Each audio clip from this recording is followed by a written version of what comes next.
Hi all, logical reasoning and data ഇന്റർപ്രിട്ടേഷൻ്റെ ഇന്നത്തെ ഒരു സെഷനിൽ നമ്മൾ ഡിസ്കസ് ചെയ്യുന്നത് ഓഡ് മാൻ ഔട്ട് എന്നുള്ള ടോപ്പിക്കിലെ പ്രീവിയസ് ഇയർ ക്വസ്റ്റ്യൻ ആണ്. അപ്പോൾ ഫസ്റ്റ് ക്വസ്റ്റ്യൻ നോക്കുക. 1 minute time.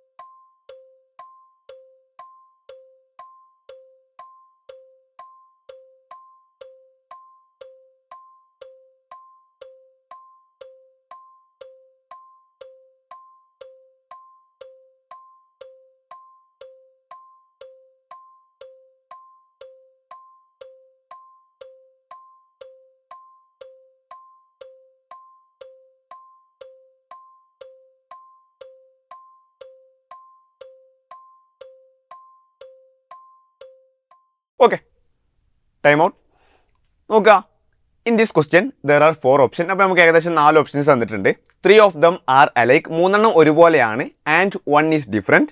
Find out the odd one. അപ്പോൾ നോക്കുക, ഫസ്റ്റ് ഓപ്ഷൻ ഡിസംബർ 2021, ഫെബ്രുവരി 2021, മാർച്ച് 2021, നവംബർ 2021. അപ്പോൾ ഇയർ എല്ലാം സെയിം ആണ്, അതുകൊണ്ട് തന്നെ നമ്മൾ അതിനെ കൺസിഡർ ചെയ്യേണ്ട ആവശ്യമില്ല. അടുത്തത് നോക്കുക, ഡിസംബർ, ഫെബ്രുവരി, മാർച്ച്, അതുപോലെ തന്നെ നവംബർ. നോക്കുക, ഡിസംബറിൽ ഏകദേശം 31 ദിവസങ്ങളാണുള്ളത്. ഫെബ്രുവരിയിൽ ഏകദേശം 28 ദിവസങ്ങളാണുള്ളത്. മാർച്ചിലാണെങ്കിൽ അത് 31 ദിവസങ്ങളാണുള്ളത്. അതുപോലെ തന്നെ നവംബറിൽ കൺസിഡർ ചെയ്യുകയാണെങ്കിൽ അവിടെ 30 ഡേയ്സ് ആണുള്ളത്. 31, 28, 31, 30. അപ്പോൾ ഏതെങ്കിലും ഒന്നിനെ നമുക്ക് ഔട്ടാക്കാൻ വേണ്ടി കഴിയുമോ? നോക്കുക, 31 എന്നൊരു കോമൺ റിലേഷൻ വരുന്നുണ്ട്. പക്ഷേ അങ്ങനെയാണെങ്കിൽ 3 ഒരേപോലെ വരണം. അതുകൊണ്ട് തന്നെ ആ ഒരു റിലേഷൻ എന്ത് ചെയ്യുന്നില്ല, ഇവിടെ ഫോളോ അപ്പ് ചെയ്യുന്നില്ല. ഓക്കെ ആണല്ലോ. അങ്ങനെയാണെങ്കിൽ നമ്മൾ അടുത്തൊരു റിലേഷൻ നോക്കുകയാണ്. ഡിസംബർ എന്ന് പറയുന്നത് എത്രാമത്തെ മന്താ? 12th മന്താണ് അല്ലേ? അങ്ങനെയാണെങ്കിൽ ഫെബ്രുവരിയോ? ഫെബ്രുവരി 2nd മന്താണ്. March 3rd മന്താണ്. അതുപോലെ തന്നെ ലാസ്റ്റ് വരുന്ന നവംബർ 11th മന്താണ്. ഓക്കെ, നോക്കുക, 12ാമത്തെ മാസം, 2ാമത്തെ മാസം, 3ാമത്തെ മാസം, 11ാമത്തെ മാസം. ഇവിടെ 2, 3, അതുപോലെ തന്നെ 11, ഇത് 3 എന്താണ്? പ്രൈം നമ്പേഴ്സ് ആണ്, അല്ലെങ്കിൽ പ്രൈം നമ്പേർഡ് പൊസിഷനിലുള്ള മാസങ്ങളാണ്. ഏതൊക്കെ? ഫെബ്രുവരി, അതുപോലെ തന്നെ മാർച്ച്, അതുപോലെ തന്നെ നവംബർ. എന്നാൽ 12th എന്ന് പറയുന്നത്, അല്ലെങ്കിൽ 12th മാസം എന്ന് പറയുന്നത് അതൊരു കോമ്പോസിറ്റ് നമ്പേർഡ് പൊസിഷനിലുള്ളതാണ്. അതുകൊണ്ട് തന്നെ നമ്മുടെ ആൻസർ എന്ന് പറയുന്നത് ഓപ്ഷൻ 1 ഡിസംബർ 2021 എന്നുള്ളതാണ്. അങ്ങനെയാണെങ്കിൽ രണ്ടാമത്തെ ഒരു ക്വസ്റ്റ്യൻ നോക്കുക. 1 minute ടൈം. വളരെ ഈസി ആയിട്ടുള്ള ഒരു ക്വസ്റ്റ്യൻ ആണ്. 1 minute time.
Okay, time up. നോക്കുക, B D E G first option. രണ്ടാമത്തേത് കെ എം എൻ പി. അടുത്ത് നോക്കാം, പി ആർ എസ് യു. ലാസ്റ്റത്തേത് ടി ഡബ്ല്യു എക്സ് ഇസെഡ്. അപ്പോൾ ഞാൻ അതിൻ്റെ ന്യൂമറിക്കൽ വാല്യൂസ് എടുക്കുകയാണ്. ഇവിടെ 2, 4, 5, 7. അടുത്ത് നോക്കാം, 11, 13, 14, 16. അടുത്ത് നോക്കാം, 16, 18, 19, 21. അടുത്ത് നോക്കാം, 20, 23, എക്സ് എന്ന് പറയുന്നത് 24, ഇസെഡ് 26. ഓക്കെ ആണല്ലോ. അപ്പോൾ ഇവിടെ നോക്കാം, +2 വന്നു. അതായത് 2 + 2 ആണ് എന്ത് പറയുന്നത്? 4 എന്ന് പറയുന്നത്.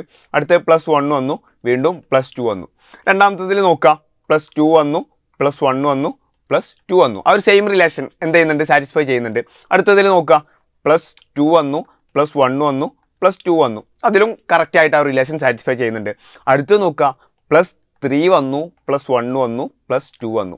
എല്ലാത്തിലും ആദ്യം +2 ആണ് വന്നിട്ടുള്ളത്. പക്ഷെ ലാസ്റ്റത്തെ അല്ലെങ്കിൽ TWXZ എന്നുള്ള ആ ഒരു ലാസ്റ്റ് ഓപ്ഷനിൽ എന്താണ് വന്നിട്ടുള്ളത്? +3 എന്നുള്ളതാണ് ഫസ്റ്റത്തെ ഒരു റിലേഷൻ ആയിട്ട് വന്നിട്ടുള്ളത്. അതുകൊണ്ട് തന്നെ അതാണ് ഇവിടെ ഓഡ് വൺ എന്ന് പറയുന്നത്. വളരെ സിമ്പിൾ ആയിട്ടുള്ള റിലേഷനാണ്. അങ്ങനെയാണെങ്കിൽ ലാസ്റ്റ് ക്വസ്റ്റ്യൻ നോക്കുക. 1 മിനിറ്റ് ആയി.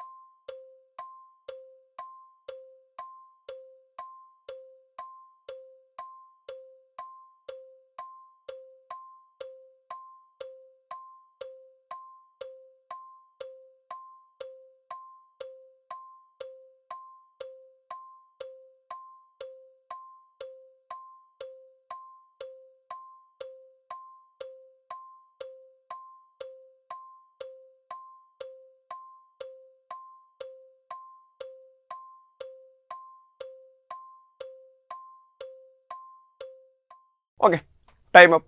നോക്കുക 5, 6, 9, 8, 7, 8, 9, 4, 8, 7, 9, 3, അതുപോലെ തന്നെ ലാസ്റ്റ് ഓപ്ഷൻ ആയിട്ടുള്ള 9, 8, 6, 5. അപ്പോൾ ഞാൻ എന്ത് ചെയ്യാണ്? ഡിജിറ്റ്സിൻ്റെ സം എടുക്കുകയാണ്. ഇവിടെ നോക്കാം 11, അതുപോലെ തന്നെ 9 + 8 എന്ന് പറയുമ്പോൾ ഏകദേശം 17 വരും. അപ്പോൾ ടോട്ടലി 28 വരും ഡിജിറ്റ്സിൻ്റെ സം എന്ന് പറയുന്നത്.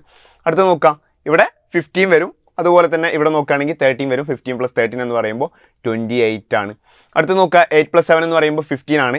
അതുപോലെ തന്നെ 9 + 3 എന്ന് പറയുമ്പോൾ 12 ആണ്. ടോട്ടലി 27 വരുന്നുണ്ട്. അടുത്ത് നോക്കുക 9 + 8 എന്ന് പറയുമ്പോൾ 17 ആണ്. 17 + 3 23, 23 + 5 എന്ന് പറയുന്നത് 28 ആണ്. അപ്പോൾ ഇവിടെ മൂന്നെണ്ണത്തിൻ്റെ ഡിജിറ്റ്സിൻ്റെ സം എന്ന് പറയുന്നത് നമുക്ക് 28 കിട്ടി. അതുപോലെ തന്നെ തേർഡ് ഓപ്ഷൻ അല്ലെങ്കിൽ 8793 എന്നുള്ള ആ ഒരു ഓപ്ഷൻ നോക്കുന്ന സമയത്ത് അവിടെ ഡിജിറ്റ്സിൻ്റെ സം എന്നുള്ളത് 27 ആണ്. അതുകൊണ്ട് തന്നെ നമ്മുടെ ആൻസർ എന്ന് പറയുന്നത് അല്ലെങ്കിൽ ഓഡ് വൺ ആയിട്ടുള്ള ഈ ഒരു സ്പെസിഫിക് ക്വസ്റ്റ്യനിലെ ടേം എന്ന് പറയുന്നത് ഓപ്ഷൻ 38793 എന്നുള്ളതാണ്. അപ്പോൾ ഇത്രയൊക്കെയാണ് ഓഡ് വൺ ഔട്ട് എന്നുള്ള സ്പെസിഫിക് ടോപ്പിക്കിൽ നിന്ന് പ്രീവിയസ് ഇയറിൽ വന്ന ക്വസ്റ്റ്യൻസ്. അപ്പോൾ ടോപ്പിക്ക് നല്ല രീതിയിൽ പഠിക്കുക, അതിലെ കൺസെപ്റ്റും മറ്റു കാര്യങ്ങളൊക്കെ ക്ലിയർ ആക്കുക. എന്തായാലും നമുക്ക് അടുത്തൊരു ക്ലാസ്സിൽ കാണാം. താങ്ക്